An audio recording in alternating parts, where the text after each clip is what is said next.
quando desejar fugir.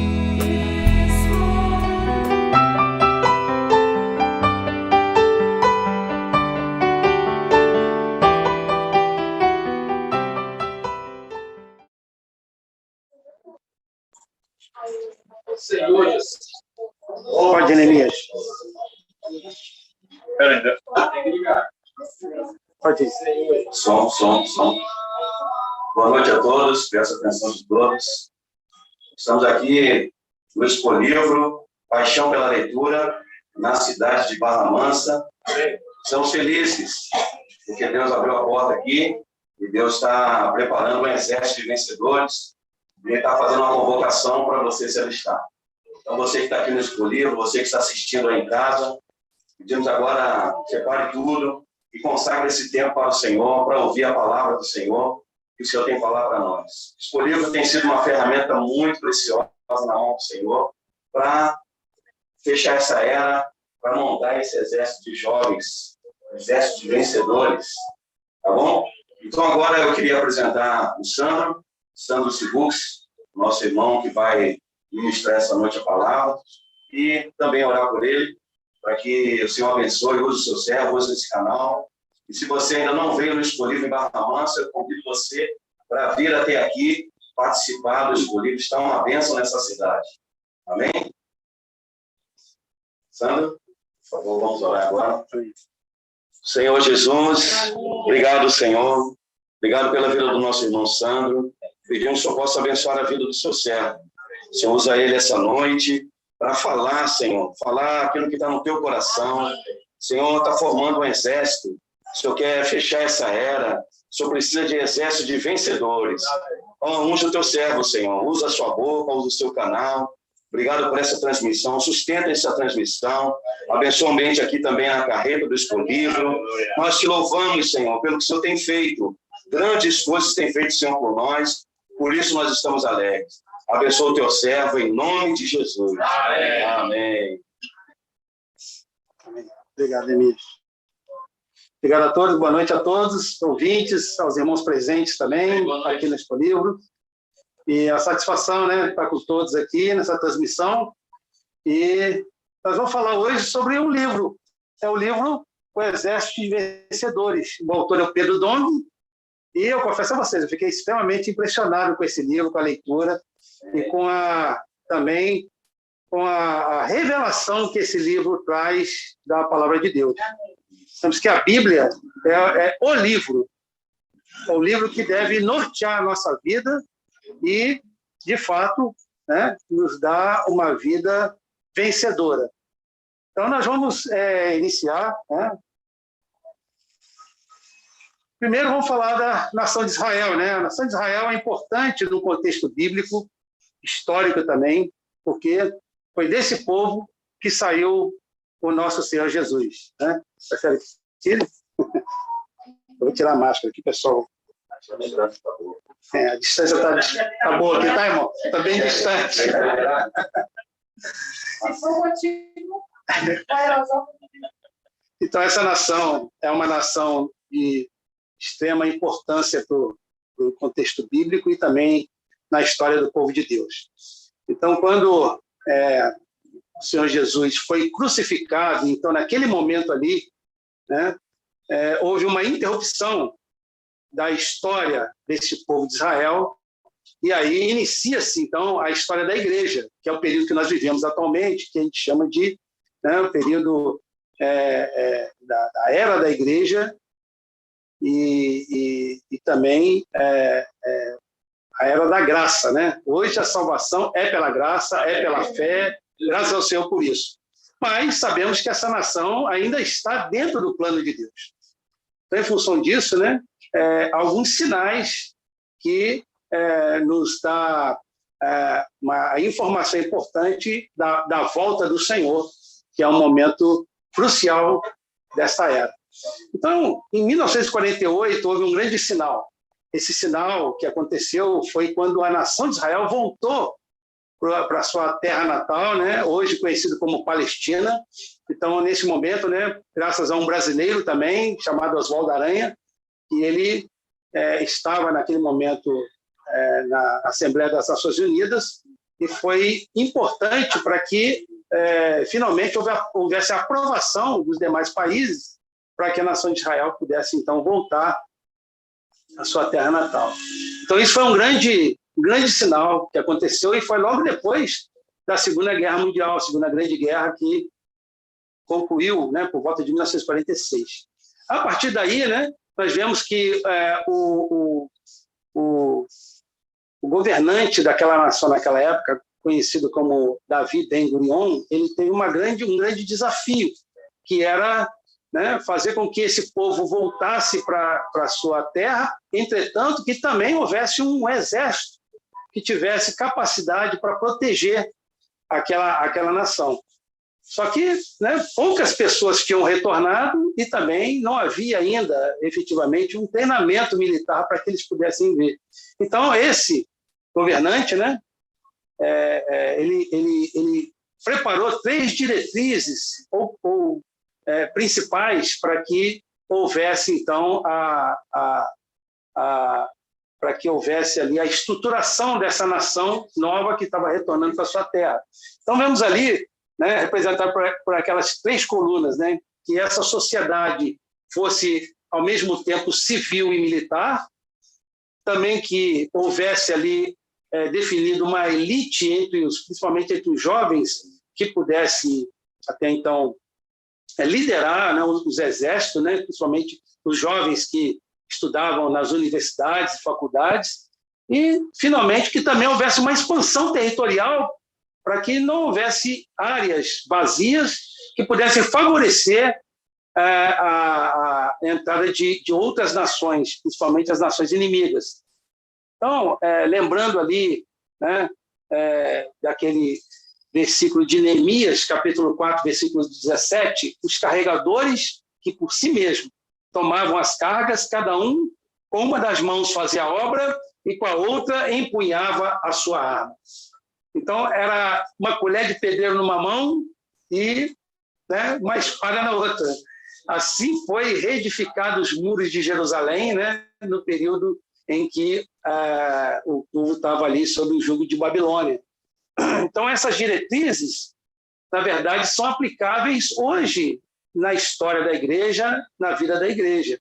Cada um de nós tem que aprender, né, a ser aqueles que edificam a igreja nessa era, afinal, né, o Senhor mesmo prometeu que edificaria a sua igreja, mas ele precisa dos seus filhos para que isso possa ocorrer, essa edificação divina e humana por meio do nosso Senhor, mas, ao mesmo tempo, precisamos defender a igreja dos ataques dos nossos inimigos, né?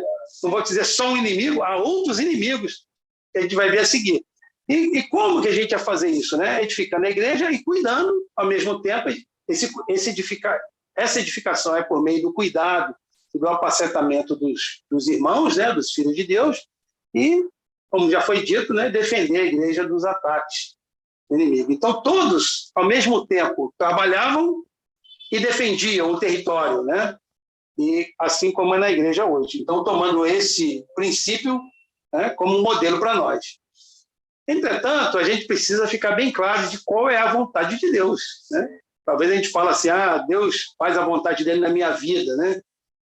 Afinal, o que é a vontade de Deus? Qual é a vontade de Deus para os seus filhos, para toda, né, essa geração e para todo o universo, na verdade, né? Então, tomamos aqui o Efésios, capítulo 9, versículo 10, que diz o seguinte: nos revelou o mistério da sua vontade, de acordo com o seu bom propósito, que ele estabeleceu em Cristo, isto é, de fazer convergir em Cristo tudo quanto existe, todos os elementos que estão no céu, como os que estão na terra, na dispensação da plenitude dos tempos.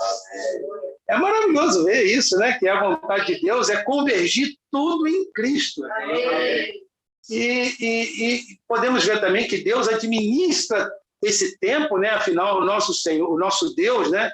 Ele está fora da dimensão do tempo, ele está em outro plano, em outra dimensão. Entretanto, ele criou o tempo e nós estamos ainda, né, sobre os efeitos desse tempo. Afinal, esse tempo causa um grande efeito sobre todos nós, mas Deus usa esse tempo para que a sua vontade seja executada.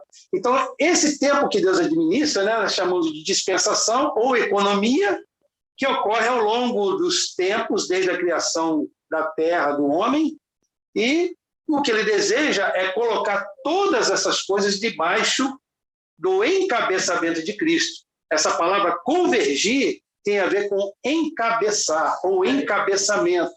Isso tem a ver com liderança e tem a ver também com a reconstituição geral do universo. Amados, o universo está o caos. Os físicos conhecem isso como um fenômeno chamado entropia, que significa que todo o universo está sob constante desordem e ele tende a se desarranjar, né, mais rápido que a gente imagina. Então, dando prosseguimento, né, nós vamos usar aqui uma figura para a representação desse tempo, inicialmente vendo essa questão do encabeçamento através da construção do trono de Salomão. Em 2 Crônicas, capítulo 9, versos 17 a 18, diz que Salomão fez mais o rei um grande trono de marfim e o cobriu de ouro puro. O trono tinha 6 degraus e um estrado de ouro a ele pegado. De ambos os lados tinha braços junto ao assento e 2 leões junto aos braços. Então, tem uma figura, representa ali aproximadamente ali, a gente imagina que o trono era mais ou menos assim, né? E os inimigos ficavam ali embaixo, né? Sob o estrado dos pés do rei. Então, lembramos que o pai de Salomão, né, o rei Davi, ele não teve tempo para que, né, pudesse edificar uma casa ao Senhor. Afinal, ele teve participação em grandes guerras, em muitas guerras, e ele conseguiu, então, por meio do Senhor, né, derrotar todos os inimigos. Então, ele conseguiu sujeitar, né, o Senhor sujeitou todos os inimigos, né, daquela nação sobre os pés. Mas Davi não teve tempo para fazer para a edificação desse templo. Então ele diz, né, em 1 Reis 5,4, né, porém a mim, o Senhor meu Deus, né, Salomão dizendo, me tem dado descanso de todos os lados, não há nem inimigo, nem adversidade alguma, enquanto os inimigos não forem derrotados, né, o rei não descansa. Então, como Salomão já não tinha mais inimigo, então coube a Salomão a edificação do templo. Então, os inimigos estavam ali colocados sob o estrado dos pés, todos vencidos, derrotados. Então, Salomão pôde, então, edificar o templo.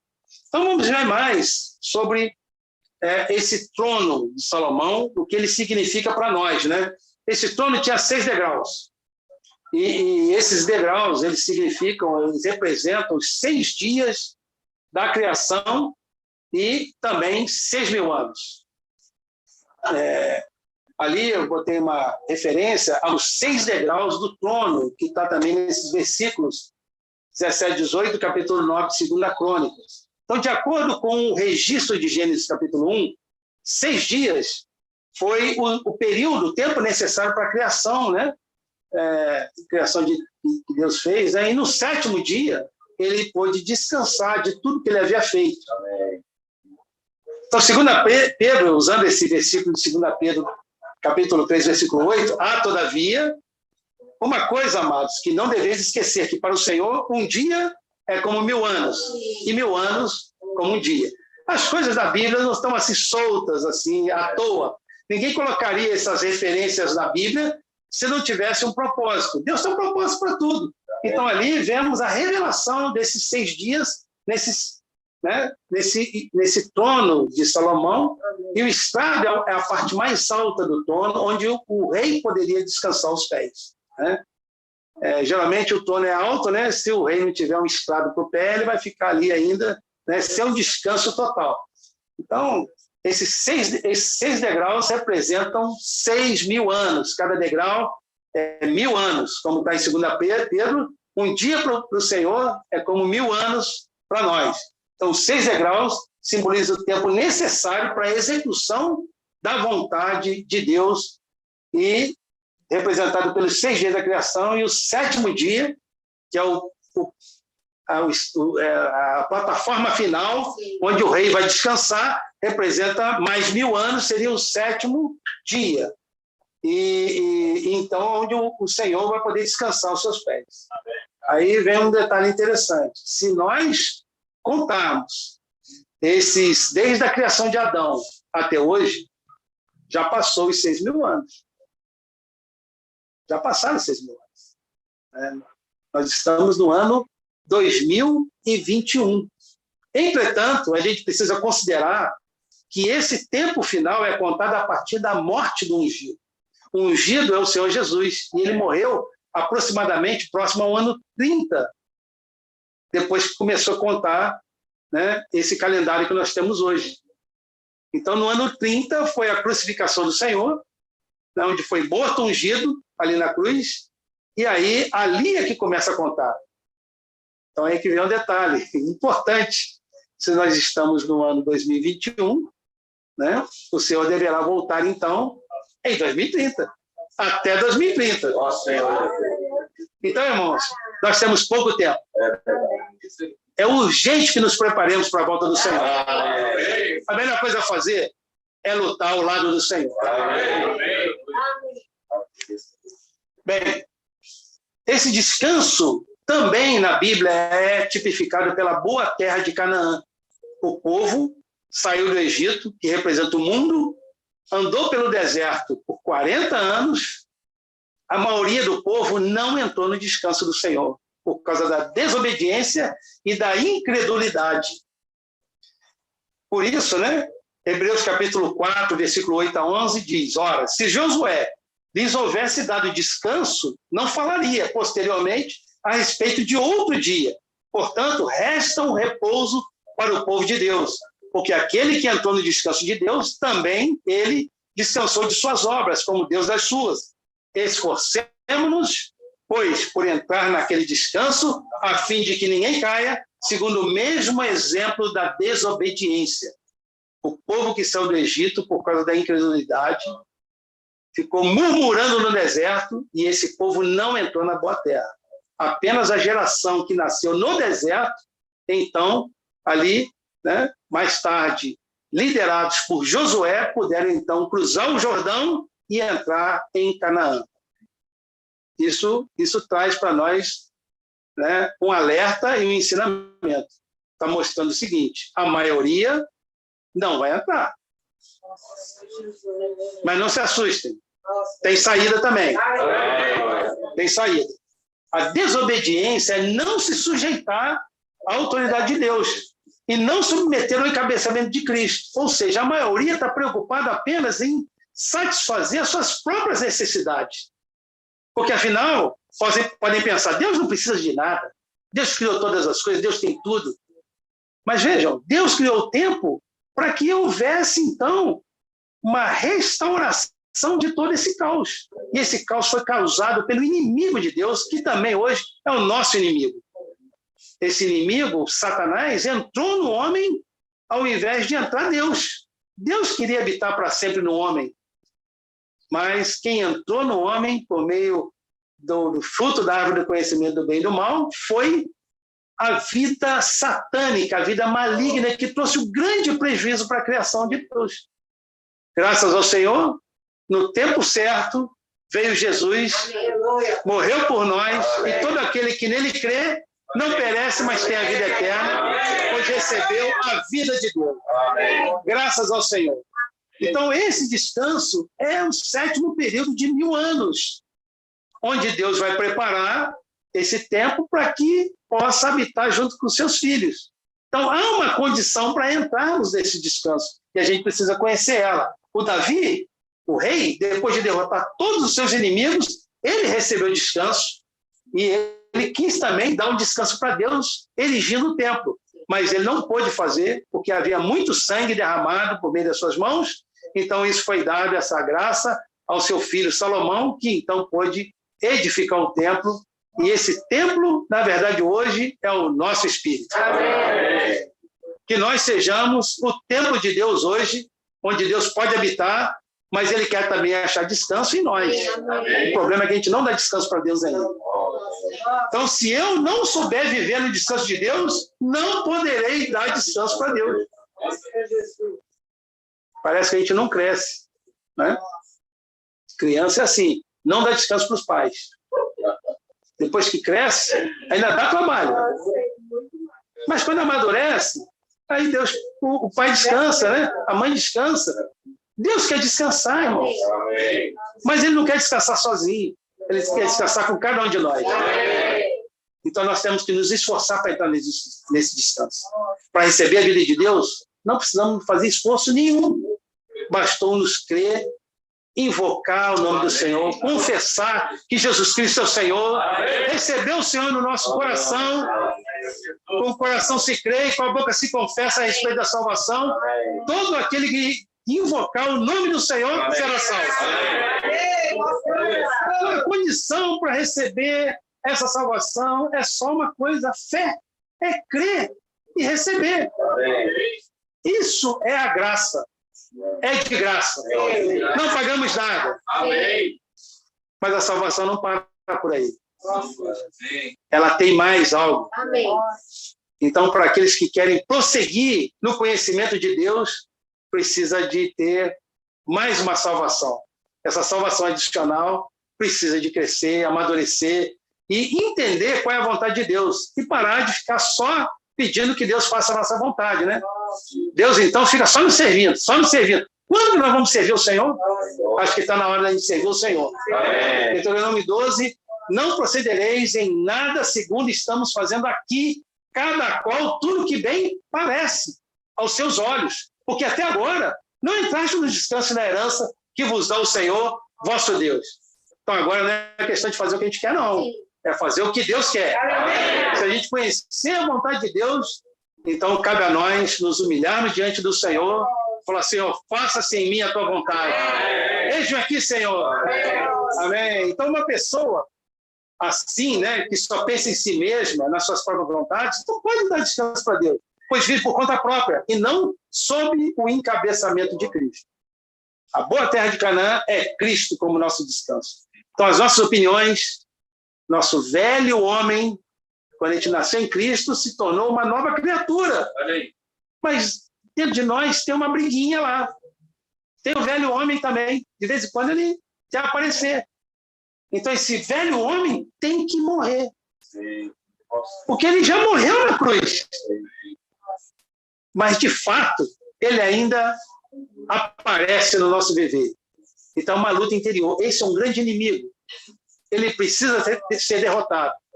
Só que o Senhor fez a parte dele, derrotou o inimigo na cruz. Agora, quem vocês acham que vai derrotar esse inimigo agora? É você mesmo, sou eu mesmo. Agora cabe a nós derrotar esse inimigo. Né? Ser encabeçado por Cristo é: quem quiser me seguir, a si mesmo se negue, tome a sua cruz, siga-me. Nós queremos seguir o Senhor. Amém. Então, nossas opiniões devem morrer no deserto. Lá é o lugar para ele ficar. Na boa terra, só vai entrar o novo homem, a nova geração, aqueles que foram gerados a partir do Senhor Jesus. Romanos 6,6, sabendo isso, que foi crucificado com ele o nosso velho homem, para que o corpo do pecado seja destruído e não sirvamos o pecado como escravos. Nós fomos libertos do pecado. Esse é um dos nossos principais inimigos a ser derrotado. Como que vamos fazer isso? Vivendo no Espírito, invocando o nome do Senhor. Ó Senhor Jesus! Ó Senhor Jesus! Amém. Olha, o motivo de tanta desordem no universo é a necessidade de que todos os inimigos de Cristo sejam colocados como escravos dos seus pés. Quando isso acontecer, levantará-se o vencedor. Amém. Então, vamos dar uma passadinha em Apocalipse 12 agora, porque é um capítulo extremamente importante e revelador.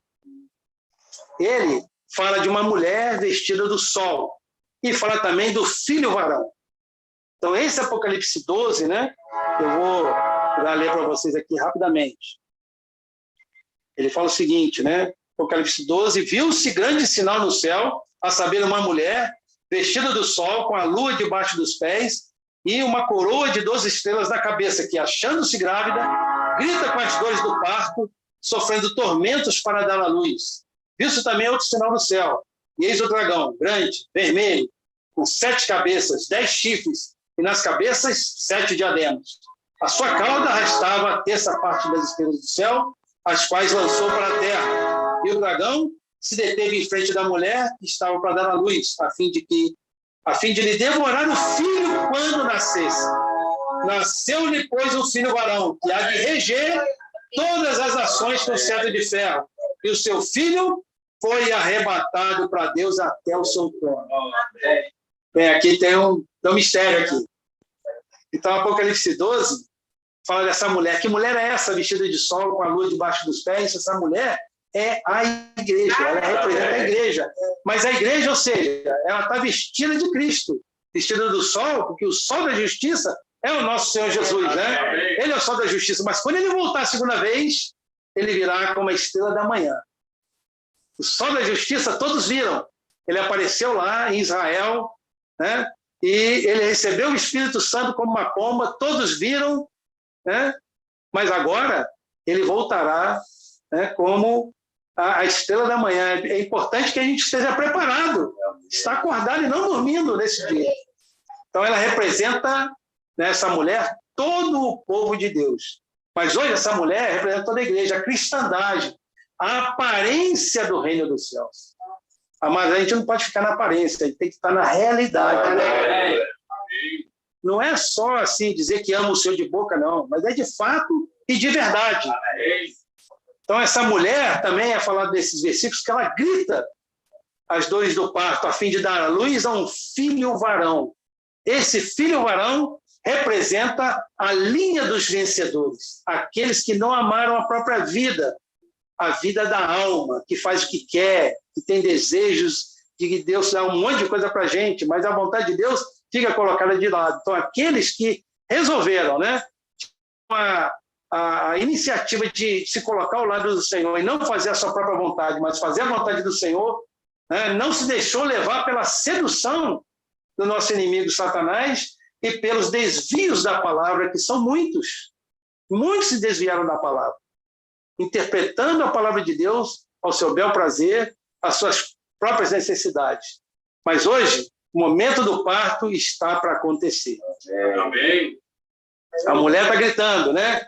Então, o dragão, como está ali naquele desenho ali, está com a boca aberta ali, querendo devorar o filho varão, que está para nascer. Se ele conseguir devorar, então está ali interrompido, né, o propósito de Deus. Mas Deus vai, né, de alguma maneira, arrebatar esse filho varão antes que o dragão venha para devorá-lo.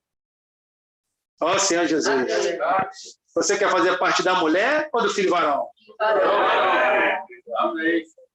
A mulher, a igreja, vai ser arrebatada também. Mas não vai ser igual ao filho varão, não. Eu vou chegar lá ainda.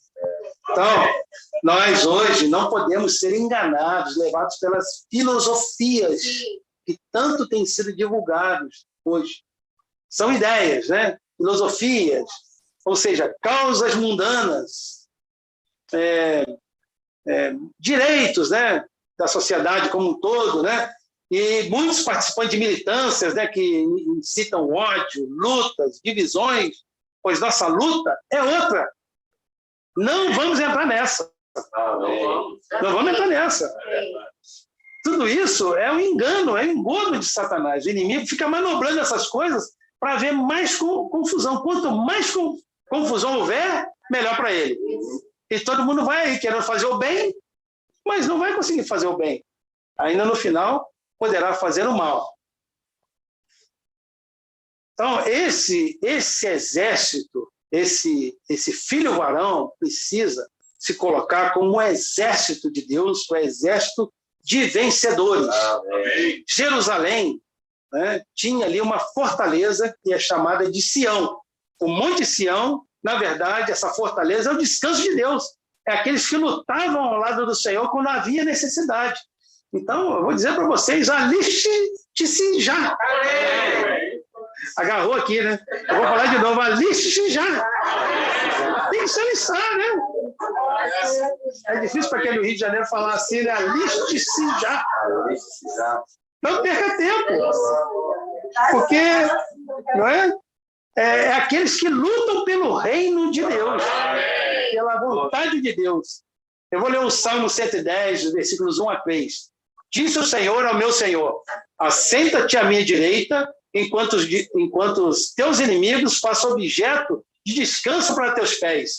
O Senhor estenderá de Sião o poder de seu cetro. Domina no meio dos teus inimigos. Teu povo se apresentará generoso no dia da convocação. Nos montes santos, mais numeroso do que gotas de orvalho, no seio da aurora, tu terás teus exércitos de jovens santos. Deus precisa de um exército que coopere com ele. Se eu conseguir, eu vou falar de novo. Aliste-se já. Consegui. Estou a conseguir. Então, veja bem, não estamos aqui meramente para alimentar, né, as nossas vontades, ou só para nos alimentar de Cristo e crescer e amadurecer. Não apenas para isso. Mas também, né, nosso objetivo é que, por meio de nós, Deus possa encerrar essa era e dominar sobre os inimigos de Cristo. Amém. Os de fora e os de dentro também. Então, o tempo que vivemos e a volta do Senhor. Nós vivemos tempos difíceis. Saímos agora de uma pandemia, né, desse coronavírus. Então, vivemos tempos difíceis. Mas isso já estava já profetizado em Daniel. Capítulo 9, versículos 24 a 27, fala o seguinte, que 70 semanas estão determinadas sobre o teu povo e sobre tua cidade, para fazer cessar a transgressão, para dar fim aos pecados, para expiar a iniquidade, para trazer a justiça eterna, para selar a visão e a profecia e para ungir o santo dos santos. Amém. Sabe e entende. Desde a saída da ordem para restaurar e para edificar Jerusalém, até ao ungido, ao príncipe, 7 semanas e 62 semanas, 62 semanas, as praças e as circunvalações se reedificarão, mas em tempos angustiosos. Depois de 62 semanas, será morto ungido, e já não estará. E o povo de um príncipe que há de vir destruirá a cidade, o santuário, e o seu fim será num dilúvio. E até o fim haverá guerra, desolações são determinadas. Ele fará firme aliança com muitos por uma semana, fará cessar o sacrifício de oferta de manjares, sobre a asa das abominações virá o assolador, até que a destruição que está determinada se derrame sobre eles. Fiz questão de falar rápido, para ficar mais confuso ainda. Mas o Senhor vai esclarecer tudo. Esse diagrama, representado aqui pela visão que Daniel teve dessas 70 semanas. A gente vê ali que a saída para a ordem para reedificar Jerusalém, aqui no início ali, daquele período até a conclusão da reedificação, passaram-se 7 semanas. Essas 7 semanas ali, representadas por semanas de 7 anos. Então, se multiplicarmos 7 vezes 7, dá 49 anos. Então, desde a saída da ordem para edificar até a conclusão, então passaram-se 49 anos. E depois, até que veio o Senhor Jesus e ele morreu, passaram-se mais 62 semanas, que representa 434 anos. Ou seja, nesse tempo, na morte do ungido, a história de Israel foi interrompida. O cronógrafo, né, lá de Deus com relação a Israel foi travado. Ele está parado agora. Há uma profecia que fala que quando a figueira florescer, então fica alerta aí que já está começando o fim. Isso foi em 1948. Mas ainda o tempo está travado, né? E vocês estão vendo muitas coisas acontecendo, né? Jerusalém sendo reconhecido como capital de Israel, né?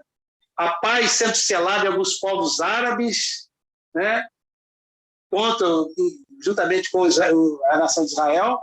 E aí, então, na morte do ungido, o que aconteceu? O Senhor Jesus, que morreu, ressuscitou, voltou para os seus, preparou ali o grupo, né, de 12 ali durante aqueles 3 anos e meio, e então ali levantou-se ali 70 pessoas, 120 pessoas que estavam orando, e ali, né, o Espírito Santo desceu ali na forma de línguas, e então a igreja começou em Jerusalém. Mais tarde o apóstolo Paulo, então, fez ali a expansão da igreja, pregando para os gentios, e esse evangelho chegou até nós. Essa é a era da graça. Essa é a era da igreja, é o tempo que nós estamos, né? A era da graça é a era da igreja. Então, representa esses 2000 anos que nós estamos vivendo aí, mais de 2000 anos, desde que o Senhor veio. Mas lembrando, né? Esse tempo é contado quando o Senhor morreu. Então, se nós estamos em 2021, estamos próximos do fim. Dá tempo de se preparar mais. A causa não está perdida. E o Senhor conta conosco, né? Agora vamos falar de coisas que vão acontecer ainda, no final dessa era. Né? Vamos pensar o seguinte: se 2030 é o dia, né, derradeiro, o grande dia do Senhor, o dia do julgamento de Cristo, o tribunal de Cristo, então nós vimos aqui, nessa visão das 70 semanas, que o período final da história de Israel é a última semana, que são 7 anos. Entretanto, esses 7 anos são divididos em 2 períodos de 3 anos e meio. O primeiro período de 3 anos e meio, onde haverá, então, aquele tratado de paz entre, né, o assolador, que conhecemos aí na Bíblia como o anticristo, e a nação de Israel. Então, o templo vai voltar, né, a ser edificado lá no lugar onde ele deve ser colocado, e vai voltar o sacrifício e haverá grande paz. Entretanto, esse tratado vai ser, né, quebrado no final desses primeiros 3 anos e meio. Então, o último 3 anos e meio será o período chamado de Grande Tribulação. Grande Tribulação. E isso vai durar 1 semana, que são 7 anos. A Grande Tribulação durará 3 anos e meio. Aí que está. O filho varão, os vencedores, serão arrebatados antes dos últimos 3 anos e meio. Então, nós devemos nos preparar para o arrebatamento dos vencedores. Amém. Aqueles que aguardam a estrela da manhã, que precisam estar vigilantes. Amém. Como lemos em Lucas e Mateus, né? Não durmam. O Senhor virá como um ladrão de noite para roubar o que é precioso. Amém. Ele quer nos arrebatar. O Senhor precisa nos achar preparados. Mas depois, na grande tribulação, então haverá também o arrebatamento, mas entre dores, no meio da guerra, no meio de muito sofrimento. Então, essa vinda do Senhor é chamada de parousia. Essa parousia, né, a palavra grega, significa vinda. Né? Essa vinda começará com o arrebatamento do filho varão e durará o tempo da grande tribulação, que são 3 anos e meio. Né? No final, então haverá outros arrebatamentos, mas a gente espera que os vencedores sejam arrebatados antes da grande tribulação, antes desse sofrimento. Por quê? Alguém precisa estar do lado do Senhor nos ares para derrotar as potestades. Quem vai estar lá com o Senhor? Esperamos que seja cada um de nós, cada um de vocês. Lucas 21, 11, ao falar sobre esses sinais, Jesus também menciona epidemias. Esse sinal, essa pandemia, está previsto na Bíblia. Nós estamos no tempo do fim, que é o que estamos vivenciando hoje com a pandemia desse novo coronavírus. O Senhor quer que entendamos acerca das coisas que virão. Ele está colocando essa palavra profética para nós, nos dando tanta revelação, esperando que o nosso coração se derreta a favor do Senhor, para que nós possamos lutar ao seu lado, fazer a sua vontade. Temos pouco tempo para nos preparar. Pouco tempo. Mas ainda dá tempo. Vamos buscar, em primeiro lugar, o reino de Deus. O Senhor nos deu uma ordem. Mateus 24, 14 fala: e será pregado este evangelho do reino. Não é mais só o evangelho da graça, agora é o evangelho do reino. É o evangelho da luta. É o evangelho da guerra. Há uma guerra contra os inimigos. Os nossos inimigos interiores, né, também precisam ser derrotados. Né? Tantas coisas que ainda tem dentro de nós, né? Cobiça, né? Ciúmes, coisas que ainda tem no nosso coração, o Senhor quer limpar tudo.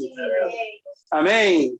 Vamos buscar em primeiro lugar o reino de Deus. Então ficais apercebidos, porque a hora em que não cuidais, o Filho do Homem virá. 2 Timóteo 4,8, né? Já agora, isso aqui é uma palavra que é um grande encorajamento para nós. Porque o apóstolo Paulo falou, já agora a coroa da justiça me está guardada, a qual o reto juiz me dará naquele dia. E não somente a mim, mas também a todos quantos amam a sua vida. Aleluia. Você ama a vida do Senhor? Se ele vier hoje, a casa vai estar arrumadinha? Precisa arrumar a nossa casa. Dá uma faxina, põe as coisas velhas para fora, aquele monte de tranqueira, aquelas tralhas que a gente guarda em casa, bota tudo para fora, limpa tudo, né? Se puder, ainda dá uma pintura, e quando ele voltar, vai nos achar preparados. O Senhor abençoe a todos. Esse é o resumo desse livro maravilhoso, né? O Exército de Vencedores. O Senhor está contando com o seu alistamento. Amém. Dá tempo ainda. Amém. O Senhor abençoe. Amém. Jesus é o Senhor. Amém.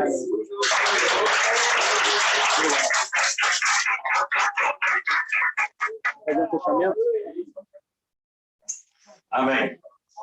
Graças ao Senhor. Que boa palavra, né? Não entendemos muitas coisas, não, mas essa palavra, né, para quem é vencedor.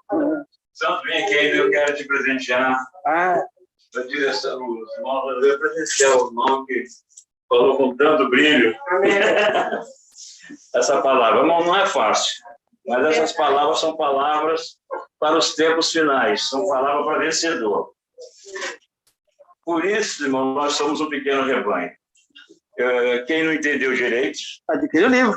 Adquire esse livro. Nós que estamos aqui, aqueles que estão em casa, nós encorajamos a que todos tenham esse livro.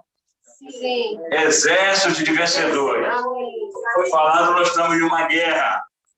Irmão, para eu estar numa guerra, eu tenho que estar alistado. Eu tenho que estar alistado no Exército do Senhor. Então, estamos precisando, muito obrigado. Deixa eu pegar aqui o presente, o brinde. Amém. Obrigado.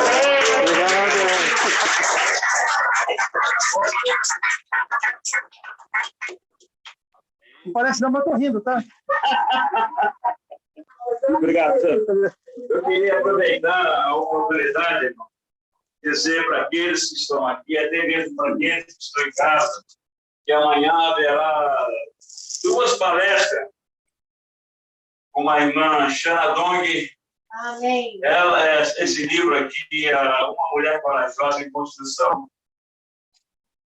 Vai ser o lançamento oficial desse livro amanhã. Queremos encorajar aqueles que estão em casa, os irmãos estão aqui, as irmãs realmente já virem aqui. A primeira palestra será às 15 horas. A outra palestra será às 18 horas. Então, irmão, não deixe de comparecer. Vai ser, eu creio que vai ter muitas irmãs aqui, porque queira ou não queira, as irmãs é que vão trazer o Senhor de volta. Como aconteceu na primeira vida do Senhor, foi por meio da mulher que o Senhor veio. Está acontecendo a mesma coisa agora. A gente já visto tantas meninas, eu tenho mais uma netinha que está nascendo, já tem um monte de netas. Eu não entendo esse mistério. É que o Senhor, como o Sandro falou, nós estamos nos últimos dias. Então, o Senhor nunca contou tanto com a mulher como conta agora. Mas já vista nas igrejas, né? Como as irmãs são tão importantes. Amém, amados? Amém. Quem quiser, então, adquirir o livro, está à vontade, a banda está ali, né, Wanda? Está ali para poder... Eu creio que a maioria dos irmãos aqui já tem esse livro. Então, esse livro é muito importante. Inclusive, no momento, nós estamos lendo ele, mas é bom ler e reler, porque tudo nós precisamos estar nesse livro. Amém. Amém? Amém. Quer falar alguma coisa, Davi? Então, irmão, nós damos por encerrar essa palestra de hoje, convidando os irmãos para estar aqui amanhã. Agradecer a presença do Agradecer, com certeza, né, a presença de todos aqui. Eu queria lembrar aquelas pessoas que estão em casa, o endereço aqui do disponível é Rua Presidente Getúlio Vargas, número 69, Aqui fala interseção com a ponte Ataúco, Pinto dos Reis, Ponte do Zá. Da Beira Rio. Beira Rio.